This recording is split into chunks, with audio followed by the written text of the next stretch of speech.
Let me paint you a picture. It's a Thursday, early fall. That weird part of the year where the sun still thinks it's July, but your bones know it's almost sweater season. I was in the kitchen, making the kind of dinner that only married people bother with: baked salmon, wild rice, asparagus arranged like I cared about presentation. You know, Instagram healthy, but still depressing kind of dinner. The door opened behind me, right on cue. She was home. Emma, my wife, my partner. The woman who still had my high school hoodie buried in her side of the closet. You know the type: smile like sunshine, voice like melted caramel, and a way of talking that made you feel like she could sell silence. She tossed her keys into the bowl by the door, shrugged off her blazer, and greeted me with a breezy, "Smells amazing" kiss on the cheek. Nothing suspicious. And yet, the air shifted. Not a gust. Not a breeze. Just different. The kind of shift that animals feel before an earthquake. Or the way a song on the radio can suddenly sound off-key when you realize who it reminds you of. I ignored it. I plated the food. I even poured her a glass of that overpriced wine she pretended not to like. We sat across from each other like we always did. Married, familiar, rehearsed. And then, mid-bite, between one polite MMM and another, I watched her smile down at her phone. Not her usual smile. This one had teeth. "Who's making you grin like that?" I asked, laughing like it was a joke. Like I didn't already know. She looked up, caught off guard. "Oh, just work stuff. Emily sent a meme." She shrugged and went back to her fork. "Emily, huh?" Now, I'm not the jealous type. Never have been. I let her have guy friends, girl trips, book clubs with suspiciously little reading involved. I'm not the kind of man who checks phones or reads into emojis. But that night, something reached into my ribs and tapped. So I waited. I waited until she fell asleep on the couch like she always did after wine and The Bachelor. I carried her to bed, tucked her in, kissed her forehead like I wasn't about to become the kind of man I swore I'd never be. Then I went back downstairs, picked up her phone off the coffee table, and unlocked it with her birthday. And there it was. A message thread with someone named Andrew Smiling Face with smiling eyes. Now, I don't know about you, but no straight woman puts a smiling emoji next to a guy's name unless he's either extremely gay or extremely not supposed to exist. I tapped, and what I found, well, let's just say it wasn't poetry. No sexts. No naked pictures. No grand romantic declarations. Just something worse. Familiarity. Inside jokes. Late-night check-ins. The kind of tone that used to belong to me. "Miss our walks. You'd love this song. He's still clueless, LOL." Clueless. That's what she thought I was. But I wasn't. Not anymore. The next morning, I watched her make coffee like nothing had changed. She was humming. Barefoot.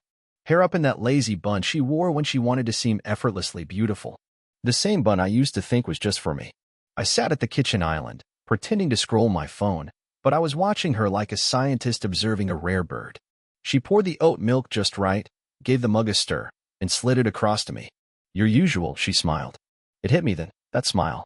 I used to think it was mine. But now, every time it curled across her face, I had to wonder who had seen it first that day. Me, or Andrew's smiling face with smiling eyes. I took the coffee, nodded. "Thanks." That's when she asked, "You okay? You seem off." "Off? You don't say." I shrugged. Didn't sleep great. Lie number one. I hadn't slept at all. I spent the night cross-referencing texts, timestamps, Spotify playlists they'd shared, and Google Calendar invites that lined up a little too perfectly with my work trips. Call me paranoid if you want. But when your wife laughs more in someone else's inbox than she does in your presence, you start connecting dots. "I'm going to the office early," I said, standing up. "Need to prep for a meeting." Another lie. But this one? This one had purpose. I drove to the office, parked in the back, and stayed in the car. Just me, my thoughts, and a voice recorder app open on my phone. I started speaking. Not for her. For me. For the future me, the one who'd need this moment, this clarity, when the gaslighting started. Day one. She doesn't know I know. Her texts with Andrew have been going on for 6 weeks. The tone shifted 2 weeks ago. I noticed. I ignored it. I'm done ignoring things. That was the first recording. I made another at lunch. Then one at 5:30 p.m. when she texted, "Working late tonight. Don't wait up." No period. That's how I knew she was lying. She always used punctuation. So I followed her. Nothing dramatic. No trench coat, no binoculars. Just a man with a full tank of gas and more curiosity than dignity left. She wasn't at the office. She was at his condo, the one near the arts district.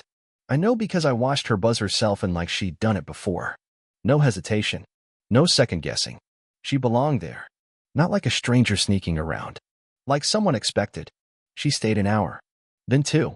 Then she texted me at 9:08 p.m. Long day. Exhausted. Home soon. Love you. Love you. That phrase had officially expired. Like milk gone sour in a clean bottle. I drove home, sat on the couch, and waited. She came in just before 10. Hair slightly neater than when she left. Lipstick smudged just enough to look like an afterthought. She smiled. Hey. I smiled back. Good day. She hesitated for half a second. Yeah. Just long. She kissed my cheek and walked past me to the stairs. And right then, something clicked. She wasn't afraid. She didn't suspect. She thought I'd never leave. Thought she could keep this charade going with enough sleepy kisses and carefully rationed affection. She thought I'd just keep being me. That was her mistake. Because now, I had no intention of leaving. I was going to stay. And make her wish I hadn't. Some men break down. Some rage. Me? I planned. You see, the thing about being underestimated, about being the boring husband, the nice guy, the sock folder, is that people forget to watch their backs around you. They think you're harmless. Predictable. The human version of oatmeal. What Emma didn't realize was that oatmeal can burn the bottom of the pan if you stop stirring it. So I started stirring. First, I took inventory. Not of things. Of patterns. Tuesday nights, she always stayed late. Sunday mornings, extra showers. Her phone, face down by default now, like it had stage fright. She never changed her passwords, bless her trusting little heart, but I didn't need to break into anything. I just mirrored her cloud.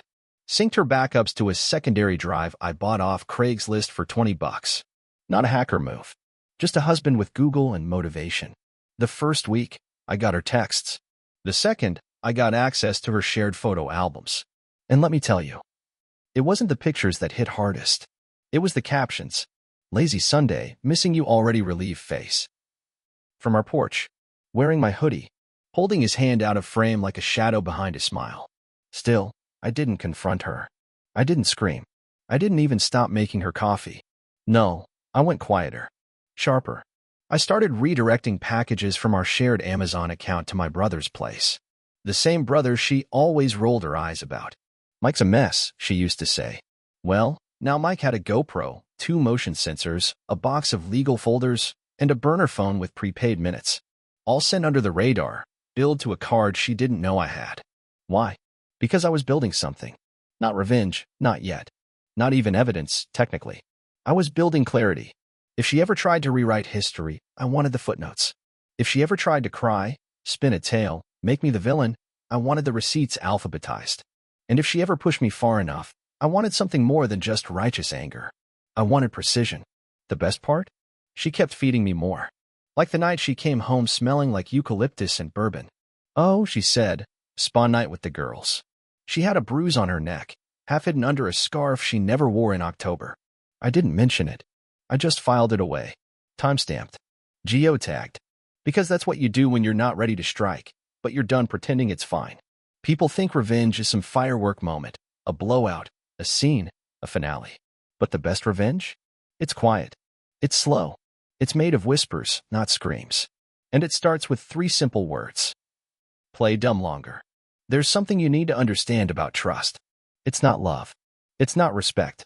It's not even hope. Trust is credit. You extend it. You spend it. And when it runs out, no one warns you. No final statement. No overdue notice. Just silence. Just realization. Just debt. And Emma? She was overdrafting mine in real time. We were at her friend Erica's birthday dinner, one of those cute little Italian places where the pasta costs $24 and the lighting hides everyone's flaws. She was wearing the green dress. The one I told her once made her look like spring. The one she later wore to a work dinner and came home 2 hours late with glitter on her neck and no explanation except networking. Now it was back, just like nothing ever happened. So how's work? Erica's husband asked me, sipping his wine with that practiced, I'm polite but don't really care smile. Busy, I said. Mostly background stuff. Long hours. Emma laughed into her wine. Oh, he loves his spreadsheets. I barely see him unless it's tax season. Everyone chuckled. I smiled. The trap had officially been baited.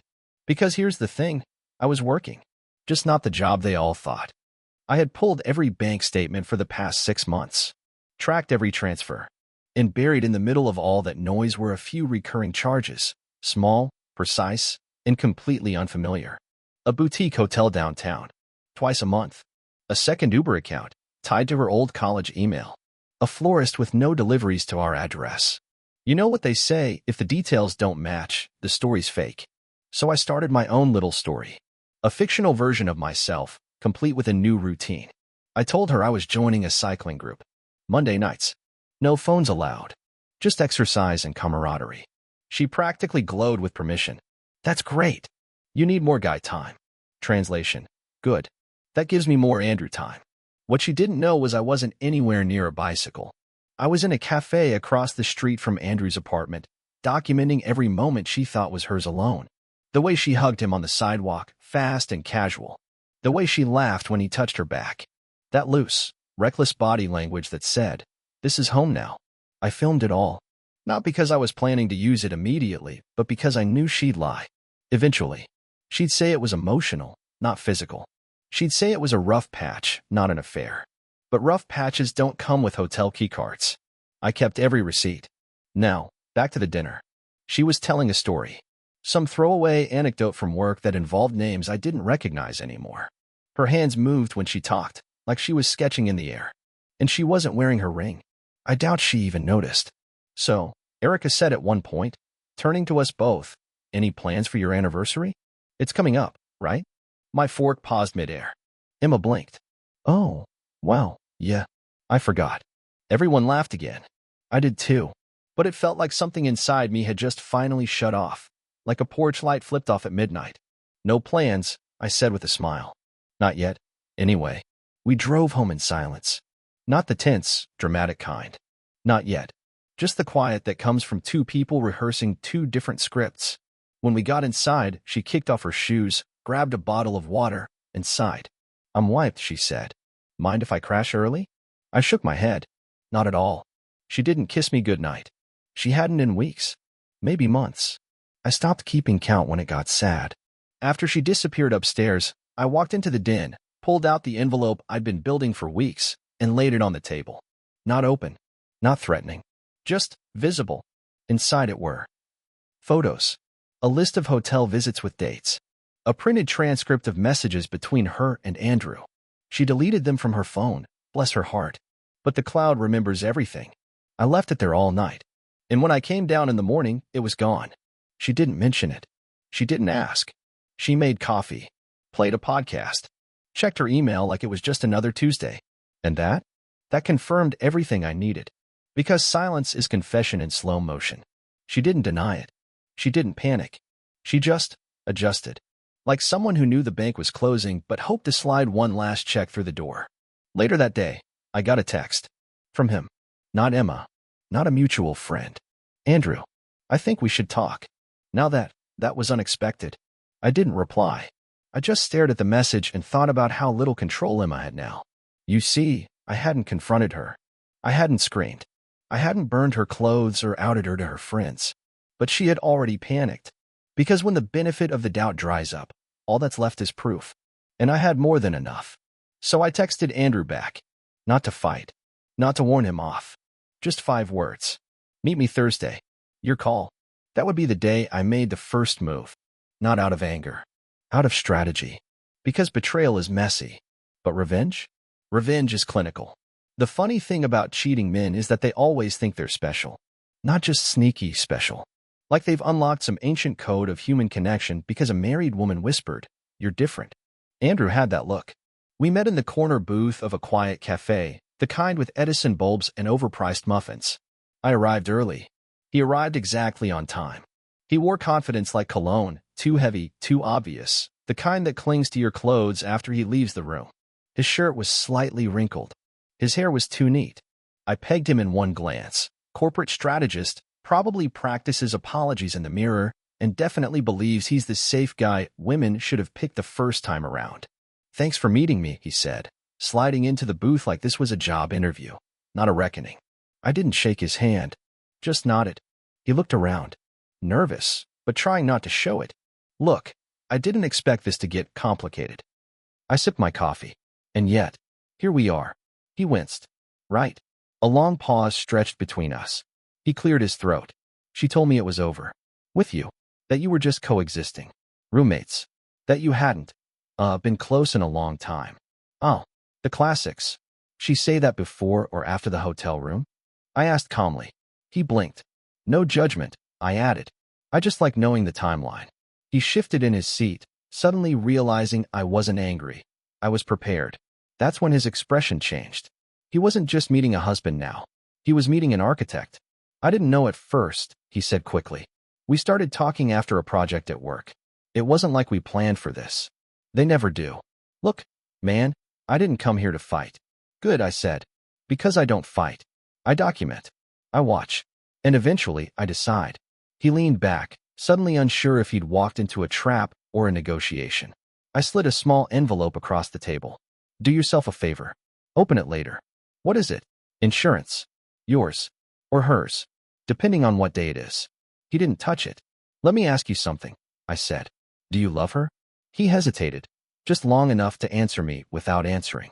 Didn't think so. That's not fair, he muttered.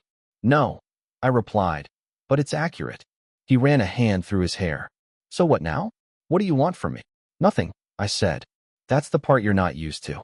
You're expecting threats, screaming, some kind of man-to-man showdown. But see, I've moved past that. I'm just here to see what kind of man you think you are. He stared at me, and I could see the wheels turning. See, guys like Andrew, guys who fall in love with married women, they rely on one key ingredient, delusion. The delusion that the woman is a damsel. The delusion that he's a savior. The delusion that the husband is a jerk, a ghost, a punchline. What they don't expect is the husband who watches.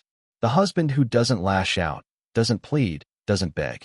The husband who listens, who learns, who waits. I don't want to be the villain here, he said after a moment. You're not, I said. She is. He looked relieved for a second, until I added, but you're her sidekick, which means you go down with her if this escalates. He swallowed. You think you're the first guy? I asked, letting the question hang in the air. He looked up. Exactly, I said, smiling. You're not, but you might be the last. He stood up. I think we're done here. We are, I nodded. You've told me everything I needed to know, which is that you're weak, that you're temporary, that you'll fold when things get ugly. I stood, slowly, keeping eye contact. She's already rewriting the story, Andrew. When this falls apart, and it will, she'll tell everyone you chased her, that she was vulnerable, confused, that you pressured her. He opened his mouth to argue, but I raised a hand. I'm not saying that's true. I'm saying that's her move. You're not the story. You're just the alibi. He froze, like someone realizing too late the deal they signed had fine print in invisible ink. Then I left. Didn't look back. That night, Emma made dinner. Spaghetti, garlic bread, wine, the whole forgiveness special. Thought we could use a reset, she said, eyes soft, voice gentle. Like she hadn't spent the last 2 months building a second life behind my back. I smiled, sat down, took a bite. I said. Tastes familiar. She blinked. Yeah. I nodded. Like something I've had before. In a dream. She laughed. I didn't. We ate in silence for a while. Then she asked, everything okay? Of course, I said, sipping my wine. Why wouldn't it be? Because here's the thing about letting a man hang himself. You don't need to push. Just give him the rope. Let him talk. Let him confess. Let him think he's in control. I didn't need to explode. Or expose. I just needed the right moment. And it was coming. Because revenge? It's not about shouting. It's about timing. And mine was almost perfect. It landed on a Thursday. 12 years married. We used to celebrate it with a weekend trip. Somewhere coastal, something with wine tastings and antique shops she pretended to find charming. But this year, I didn't book anything. Didn't reserve a table. Didn't so much as grab a card from the grocery store aisle with the glittery doves and scripted lies. Emma didn't ask. She'd noticed I'd gone quiet lately. Not cold, not angry, just distant. The kind of distant that makes someone check their reflection more than usual. She was ironing her blouse that morning when she said, I was thinking we could go out tonight. Sure, I said, sipping my coffee. Somewhere casual? She nodded, hopeful. Yeah, you pick. That was her way of avoiding guilt. put the night in my hands, so she could tell herself she tried. I picked a small bistro downtown. Cozy, low lighting, quiet music. A place where confessions sound like whispers, and every clink of glass is its own little verdict. I wore the blue shirt she once said made me look put together. She wore a dress I hadn't seen in a while. Deep burgundy, low back, high hopes. When we sat down, she reached for my hand across the table. I know things have been strange lately. I looked at her, perfectly calm. Strange. She gave a soft laugh, like she was testing the waters. I just mean disconnected. But I want us to fix that. Fix, I repeated. Like patching drywall. She paused. I mean us. I gave her a long look, then nodded. Right. Us. The waiter came. We ordered. She stuck to white wine. I stuck to water. Not because I was judging, but because I wanted a clear head. She talked about work. Her sister. An annoying client. I nodded where appropriate. Smiled when required. Let her think the warmth was returning. Then dessert arrived. Chocolate torte with raspberry drizzle. Her favorite. And with it, a small black box. She looked at it, surprised. What's this? Open it. She did. Inside wasn't jewelry. Not a bracelet or earrings or a necklace with our initials. It was a flash drive. She blinked. What's on this? Clarity, I said. She stared at it like it might explode. I don't understand. You will, I said. When you're ready. Ready for what? To stop lying. The blood drained from her face. Slowly, like a dimmer switch on panic. You think. I know. I cut in, gently but firmly. I've known for a while. She looked around, her voice barely audible now. Why didn't you say anything? I smiled. Because this was the part she didn't get. The part that would haunt her. I wanted to see if you'd stop, I said. If you'd come clean on your own. Her hands tightened around the napkin in her lap. Elijah, that flash drive, I continued, nodding toward the box, has texts, call logs, hotel records. Photos. Not many, don't worry. I'm not cruel. Just precise. She looked like she might throw up. And before you ask, I said, no, I haven't told your parents. Or your boss. Or your sister. Or Andrew's wife. Her head snapped up. Yeah, that part she didn't see coming. Yep, I said casually. Didn't know he was married, did you? Funny how cheaters rarely vet each other. She looked away, silent. I haven't told anyone, I repeated. But here's what I have done. I reached into my pocket and slid an envelope across the table. This is a separation agreement. Already reviewed by a lawyer. Very fair. Generous, even. Her lip trembled. You're leaving me? No, I said. You already did. I'm just making it official. She looked at the papers like they were written in a language she didn't understand. We can fix this. You've used that word twice now, I interrupted. You don't fix betrayal. You bury it. And I don't have enough shovels. I didn't mean. Yes, you did, I said, voice calm. You meant every kiss, every lie, every night you said you were working late. You meant it all. She stared at me, hollow. Why do this now? Why tonight? Because I wanted you to remember it, I said. I wanted this anniversary to be the one that finally meant something. Tears welled in her eyes, but I didn't reach for her hand. This wasn't the scene where we break down and rebuild. This was the scene where the lights come on, and the actor realizes the play's over. I stood up. I'll be staying with my brother for a while. You can keep the house until we finalize things. You'll find the locks have been changed, though. Just procedural. She didn't speak. Don't worry about the bill, I added. It's covered. I turned to leave. She called after me. One word.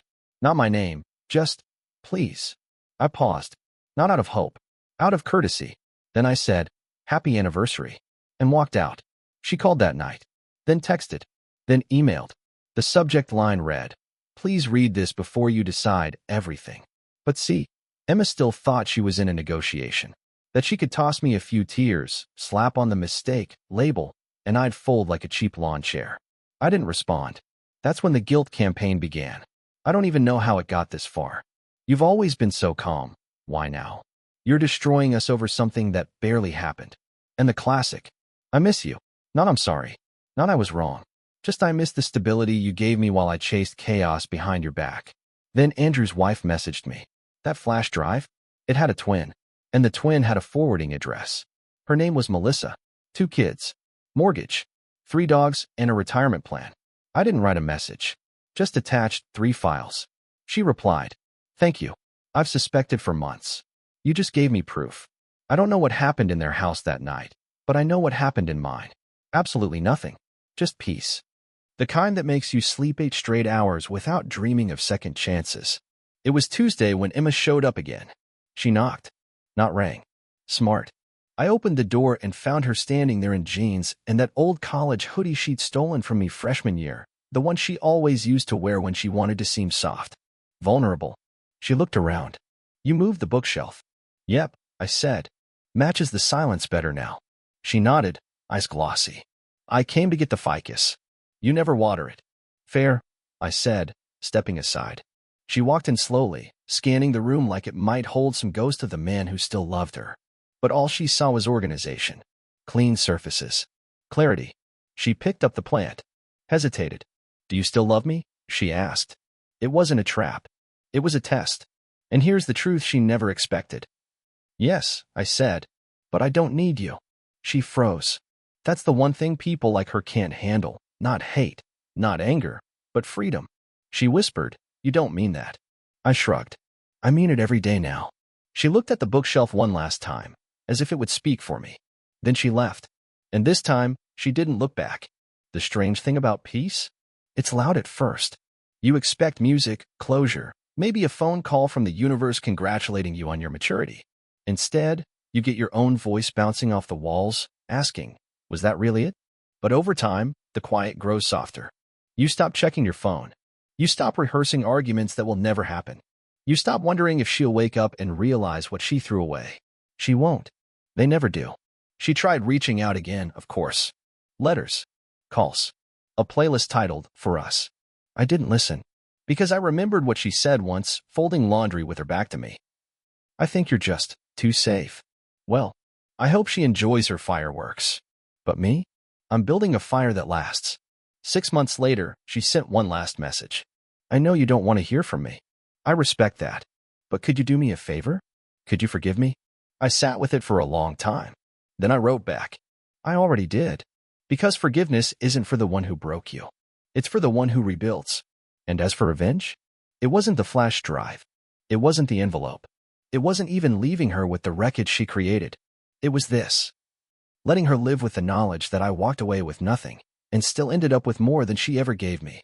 And every time she looks in a mirror, she'll see the one man who didn't yell, didn't beg, didn't threaten, just left, with his dignity, still intact.